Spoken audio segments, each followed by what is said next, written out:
আসসালামু আলাইকুম। দেশ ও দেশের বাহির থেকে যারা আমাদের এই মাছের ভিডিওটি দেখছেন সবাইকে জানাই শীতল মৎস্য হ্যাচারী ও নার্সারির পক্ষ থেকে অসংখ্য ধন্যবাদ। দেখেন আজকে 2026 সালের নতুন একটি মাছের পোনা নিয়ে আপনাদের সামনে হাজির হইলাম।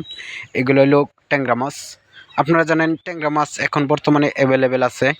এখন ট্যাংরা মাছ অ্যাভেলেবেল চাষ করা যায়। আপনারা যারা চাষ করতে চান অবশ্যই আমাদের সাথে যোগাযোগ করবেন।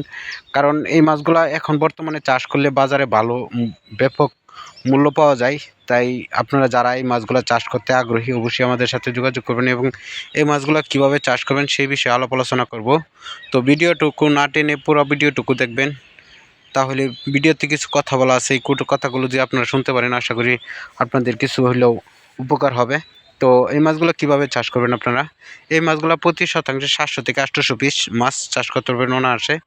এই মাছগুলো প্রতি শতাংশে 700 থেকে 800 পিস দিয়ে চাষ করতে পারেন, তাহলে 4 থেকে 5 মাসে এই মাছগুলো 20টা থেকে 25টা কেজি আসবে। 4 থেকে 5 মাসে 20টা থেকে 25টা কেজি আসবে।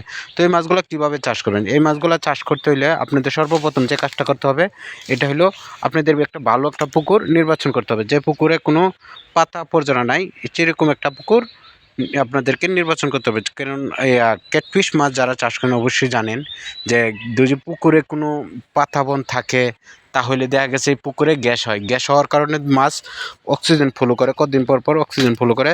তো এই জন্য আপনারা পাতা বন পরে এরকম পুকুর নির্বাচন করবেন না, যে পুকুরে পাতা বন না পড়ে ওইরকম একটা পুকুর আপনার নির্বাচন করতে হবে। এবং যে পুকুরে সাবমার্সিবল অথবা মোটরের পানির লাইন আছে ওইরকম একটা পুকুর নির্বাচন করতে হবে। কেননা এই মাছগুলো চাষ করতে হলে আপনাদের ওইরকমই একটা পুকুর নির্বাচন করতে হবে, যে পুকুরে আপনারা অল টাইম পানি দিতে পারবেন এবং অল টাইম পানি ওটা থেকে আউট করতে পারবেন, এরকম একটা পুকুর আপনাদেরকে নির্বাচন করতে হবে।